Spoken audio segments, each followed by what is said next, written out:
India Legal presents Courts Roundup.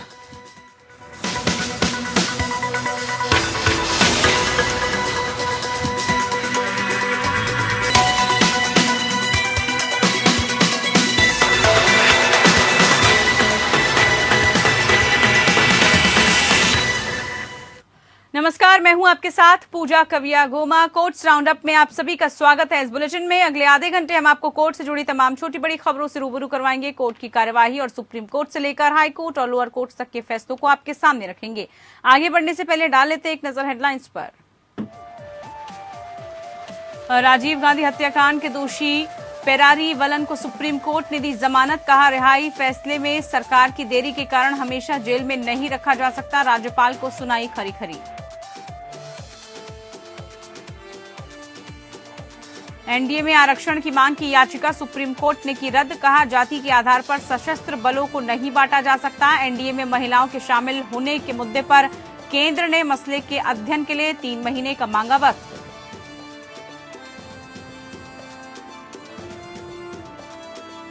Sharjeel इमाम जमानत मामले में दिल्ली हाईकोर्ट ने दिल्ली पुलिस को किया नोटिस जारी, कहा देशद्रोह के लिए हिंसा के आह्वान की जरूरत। पुलिस से पूछा शर्जील को क्यों नहीं किया जाना चाहिए रिहा।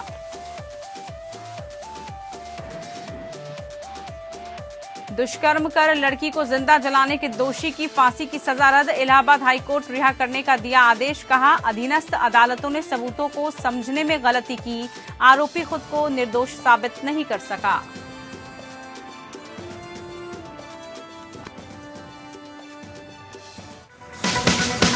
India Legal presents Courts Roundup.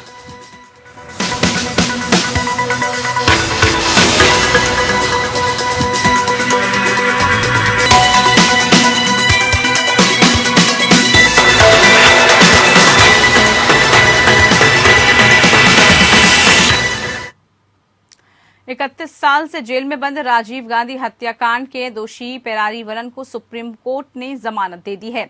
Supreme court ने इसके साथ ही राज्यपाल के तमिलनाडु सरकार की सितंबर 2018 की रिहाई की सिफारिश पर फैसला न लेने पर सवाल उठाया। पेरारी वलन ने कोर्ट को बताया कि उसे रिहा करने के तमिलनाडु सरकार के आदेश को राज्यपाल और केंद्र मंजूरी नहीं दे रहे हैं। सजा माफ करने का उसका आवेदन भी बिना फैसले के अटका हुआ है।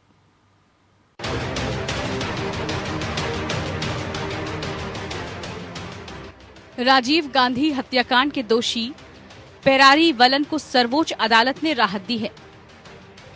दोषी पेरारी वलन को सुप्रीम कोर्ट ने जमानत पर रिहा करने का आदेश दिया है। कोर्ट ने कहा कि पेरारी वलन 30 साल से ज्यादा समय से जेल में है, उसका आचरण लगातार बहुत अच्छा रहा है। उसकी रिहाई पर फैसला लेने में सरकार की तरफ से हो रही देरी के कारण उसे हमेशा जेल में नहीं रखा जा सकता। पेरारी वलन ने कोर्ट को बताया था कि उसे रिहा करने के लिए तमिलनाडु सरकार के आदेश को राज्यपाल और केंद्र मंजूरी दे रहे हैं। सजा माफ करने का उसका आवेदन भी बिना फैसले को अटका हुआ है। जस्टिस एल नागेश्वर राव और BR गवई ने इन दलीलों को आदेश में दर्ज किया है। रिहाई की सिफारिश पर सवाल उठाते हुए सुप्रीम कोर्ट ने कहा, क्या इस संबंध में राज्य के राज्यपाल का कोई विवेक है? राज्यपाल द्वारा 2 साल और 5 महीने के बाद राष्ट्रपति को राज्य सरकार की सिफारिश भेजने की भी सुप्रीम कोर्ट ने आलोचना की। सुनवाई के दौरान केंद्र सरकार के लिए पेश additional solicitor general KM Nataraj ने पेरारी वलन की रिहाई के कड़े विरोध किए हैं। उन्होंने कहा कि दोषी को 1999 में फांसी की सजा मिली थी। साल 2014 में सुप्रीम कोर्ट ने इसे उम्र कैद में बदल दिया था। इसके पीछे इस बात को आधार बनाया गया था कि राष्ट्रपति उसकी दया याचिका पर फैसला लेने में लंबा समय लगा रहे हैं। साथ ही इस बात को भी आधार बनाया गया कि उसने काफी समय जेल में बिताया है। नटराज का कहना था कि जब एक बार दोषी को लंबे समय तक जेल में रहने के आधार पर रियायत मिल चुकी है, तो फिर दोबारा उसे इसी बात का लाभ नहीं दिया जाना चाहिए। एडिशनल सॉलिसिटर जनरल ने ये भी कहा कि कानून पेरारी वलन की सजा माफ करने पर फैसला लेना केंद्र का काम है। कोर्ट को इस मामले में आदेश नहीं देना चाहिए। जजों ने इन दलीलों को नोट किया, लेकिन उन्होंने दोषी को जमानत पर रिहा करने को सही माना। कोर्ट का मानना था कि राज्य सरकार, राज्यपाल और केंद्र की शक्ति की व्याख्या से जुड़े इस मामले को बाद में विस्तार से सुना जाएगा, लेकिन जब तक दोषी को जेल में बंद रखना सही नहीं होगा। 21 मई 1991 को पूर्व प्रधानमंत्री राजीव गांधी की तमिलनाडु के श्री पेरम्बदूर में हत्या हुई थी। 11 जून 1991 को पेरारीवलन गिरफ्तार हुए। उस पर बम धमाके में काम आई 8 वोल्ट की बैटरी खरीदकर हमले के मास्टरमाइंड शिवरासन को देने का दोष साबित हुआ था। घटना के समय 19 साल के रहे पेरारीवलन ने जेल में रहने के दौरान अपनी पढ़ाई जारी रखी। उसने अच्छे नंबरों से कई डिग्रियां हासिल की। कोर्ट ने उसे जमानत देते हुए इन बातों को भी आदेश में जगह दी है। Bureau report. तो वहीं राष्ट्रीय रक्षा अकादमी में अनुसूचित जाति, अनुसूचित जनजाति और अन्य पिछड़ा वर्ग के लिए सीटों के आरक्षण के मुद्दे पर स्तर से निपटने से इनकार करते हुए सुप्रीम कोर्ट ने कहा कि सामाजिक क्रांति रातों रात नहीं आती और इसमें समय लगता है। दूसरी ओर शीर्ष अदालत ने भारतीय सशस्त्र बलों में एनडीए की पूर्व महिला कैडेटों को शामिल करने और उनकी तैनाती के लिए अध्ययन करने के लिए केंद्र को जुलाई तक का समय दिया है।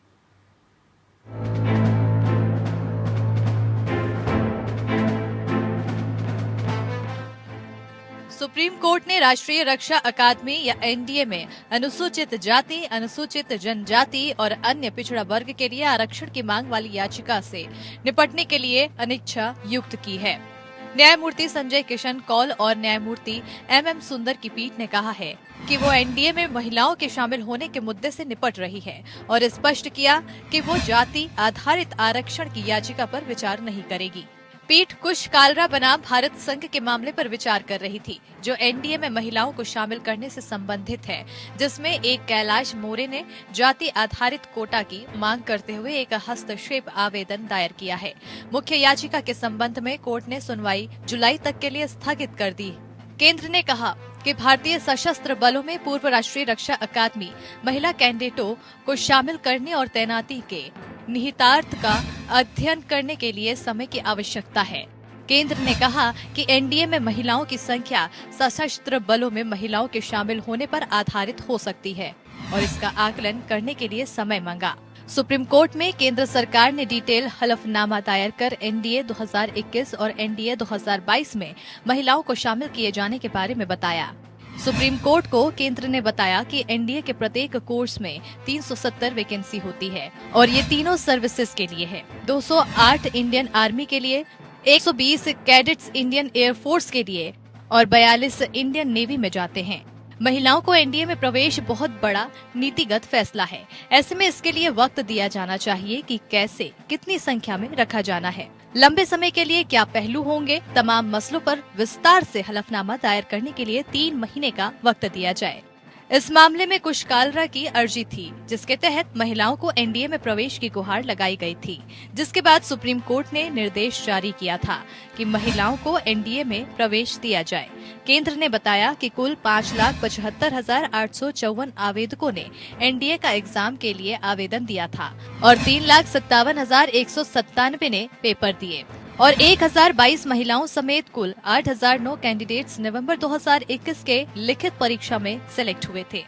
1 अगस्त 2021 को न्यायालय ने एक अंतरिम आदेश पारित किया, जिसमें महिलाओं को एनडीए के लिए आयोजित प्रवेश परीक्षाओं में शामिल होने की अनुमति दी गई थी। रक्षा मंत्रालय ने अंतरिम आदेश की छुट्टी की मांग करते हुए एक आवेदन दायर किया, जिसे सितंबर 2021 में खारिज कर दिया गया था और मंत्रालय से महिलाओं को नवंबर 2021 में आयोजित होने वाली परीक्षाओं में शामिल होने की अनुमति देने के लिए कहा गया था। Bureau report, APN.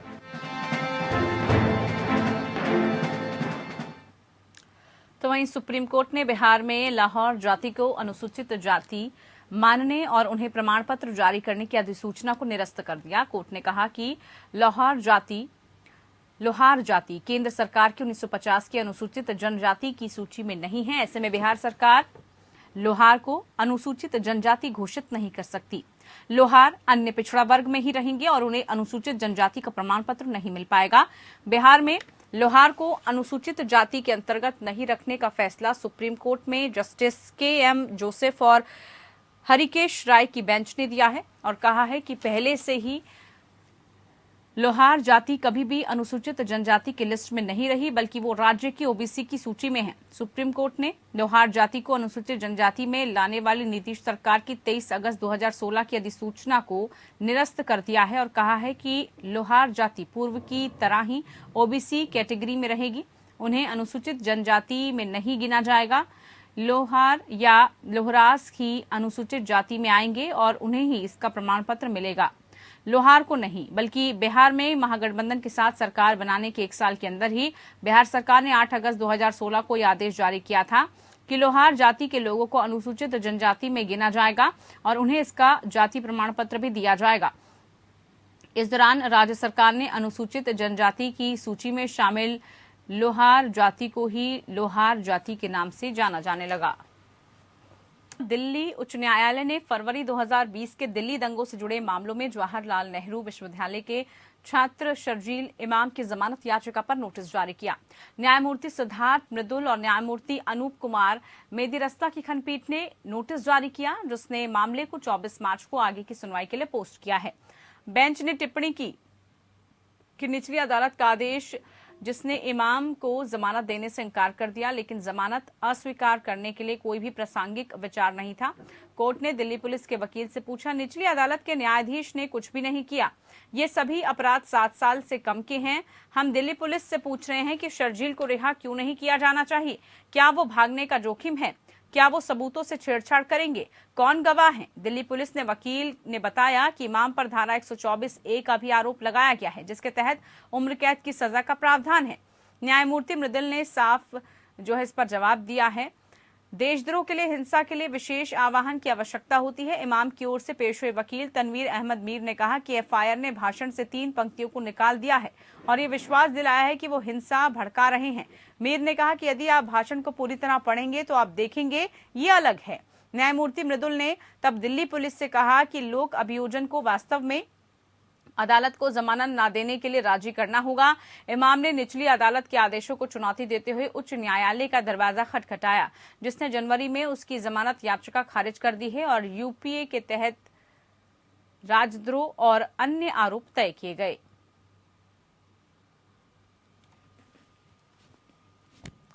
Allahabad high court ने दुष्कर्म कर लड़की को जिंदा जलाने के दोषी की फांसी की सजा रद्द कर दी है। इलाहाबाद हाई कोर्ट ने दोषी को रिहा करने के आदेश दिया था। कोर्ट ने कहा कि अधीनस्थ अदालतों ने सबूतों को समझने में गलती की है। आरोपी खुद को निर्दोष साबित नहीं कर सका।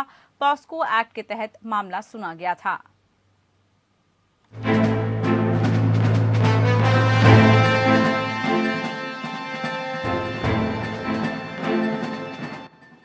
इलाहाबाद हाई कोर्ट का एक फैसला सुर्खियों में है।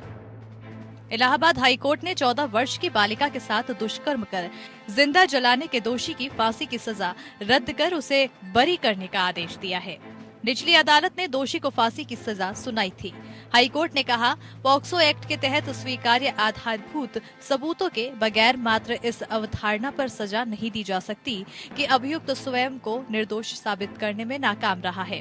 कोर्ट ने कहा कि अभियुक्त पर स्वयं को निर्दोष साबित करने का दायित्व होता है। वहीं अभियोजन पक्ष के पास उसके अपराध में लिप्त होने का प्रथम दृष्टया पर्याप्त तथ्य और आधारभूत साक्ष्य होना चाहिए। कोर्ट ने कहा कि अभियोजन ने पीड़िता के मृत्युकालिक बयान को साबित करने के लिए बयान दर्ज करने वाले मजिस्ट्रेट और डॉक्टर का बयान नहीं लिया और न ही फॉरेंसिक और डीएनए जांच कराई। निचली अदालत में पीड़िता का बयान दर्ज करने वाले मजिस्ट्रेट को समन करने की अर्जी भी नहीं दी। कोर्ट ने कहा, अधीनस्थ अदालतों ने सबूतों को समझने में गलती की। आरोप साबित किए बगैर इस आधार पर सजा सुना दी कि आरोपी खुद को निर्दोष साबित नहीं कर सका। अभियोजन की ओर से तर्क दिया गया कि पीड़िता अपनी नानी के घर में थी। आरोपी ने घर में आकर छेड़छाड़ की, दुष्कर्म कर मिट्टी तेल डालकर आग लगा दी। गंभीर अवस्था में अस्पताल में भर्ती कराया गया। 20 दिन बाद उसकी मौत हो गई, जिसकी एफआईआर हाथरस के सिकंदरा राव थाने में दर्ज कराई गई। पुलिस ने चार्जशीट दाखिल की और ट्रायल कोर्ट ने फांसी, आजीवन कारावास सहित विभिन्न अपराधों में सजा और लाखों रुपए का जुर्माना लगाया। सत्र अदालत ने अपील खारिज करते हुए सजा बहाल रखी। वरिष्ठ अधीक्षक जिला जेल अलीगढ़ ने फांसी की सजा की पुष्टि के लिए हाईकोर्ट को अपील संदर्भित की। कोर्ट ने कहा कि आरोपी पर स्वयं को निर्दोष साबित करने का भार है। यह अनुच्छेद 14 और 21 के मूल अधिकारों के विपरीत नहीं है, मगर जरूरी है कि सजा संतोषजनक और विश्वसनीय सबूतों के आधार पर दी जाए।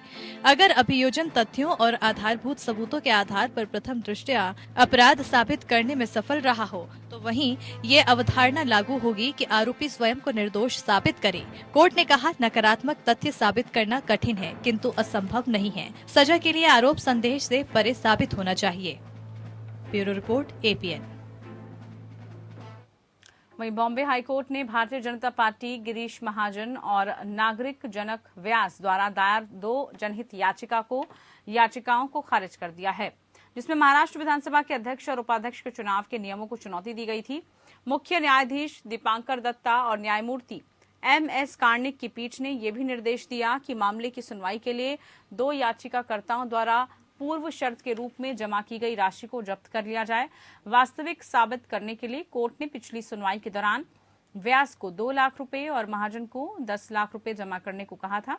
कोर्ट ने कहा कि नियम कहीं नहीं कहते कि मुख्यमंत्री एक तरफा स्पीकर और डिप्टी स्पीकर नियुक्त करने का फैसला ले सकते हैं।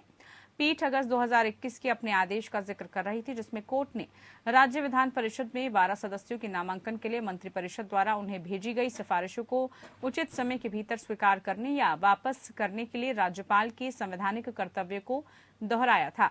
उसी के संबंध में वैधानिक मंशा को पराजित किया जाएगा।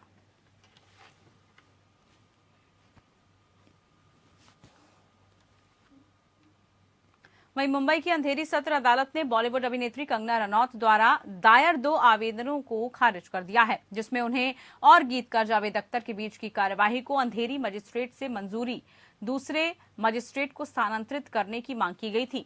अतिरिक्त सत्र न्यायाधीश SM भोसले ने रनौत की ओर से दायर 2 आवेदनों पर फैसला सुनाया।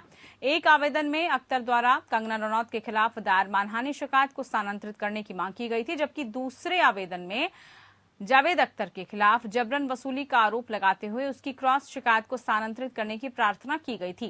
कंगना रनौत ने एस्मलेट में मुख्य मेट्रोपॉलिटन मजिस्ट्रेट से संपर्क किया था और मेट्रोपॉलिटन मजिस्ट्रेट RR खान की अदालत से किसी अन्य मेट्रोपॉलिटन मजिस्ट्रेट को दोनों शिकायतों को स्थानांतरित करने की मांग की थी।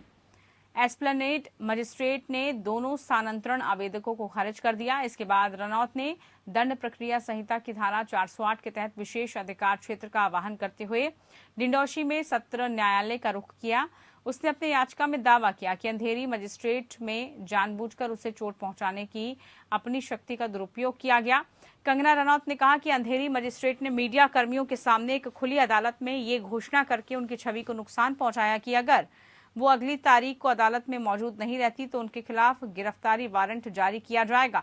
उसने ये भी कहा कि यदि मजिस्ट्रेट वारंट जारी करने के इच्छुक थे तो उन्हें ऐसा करने के लिए अपने कारणों को दर्ज करते हुए एक उचित आदेश पारित करके वारंट जारी करना चाहिए था।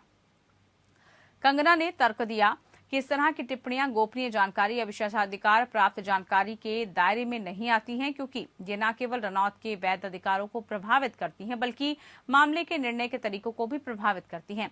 जावेद अख्तर ने अपने अधिवक्ता जय के भारद्वाज के माध्यम से कहा कि रनौत ने 5 मौकों पर मजिस्ट्रेट खान द्वारा अपनाई गई प्रक्रिया को असफल रूप से चुनौती दी थी और वर्तमान आवेदन प्रक्रिया के लिए उनकी 6ठी चुनौती थी।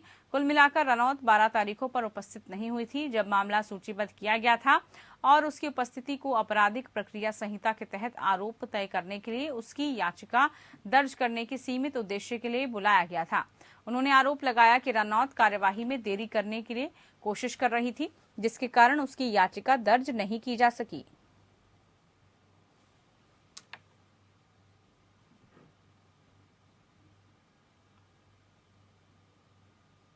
चलिए इसी के साथ कोर्ट्स राउंड अप में इतना ही। नमस्कार। India Legal presents Courts Roundup.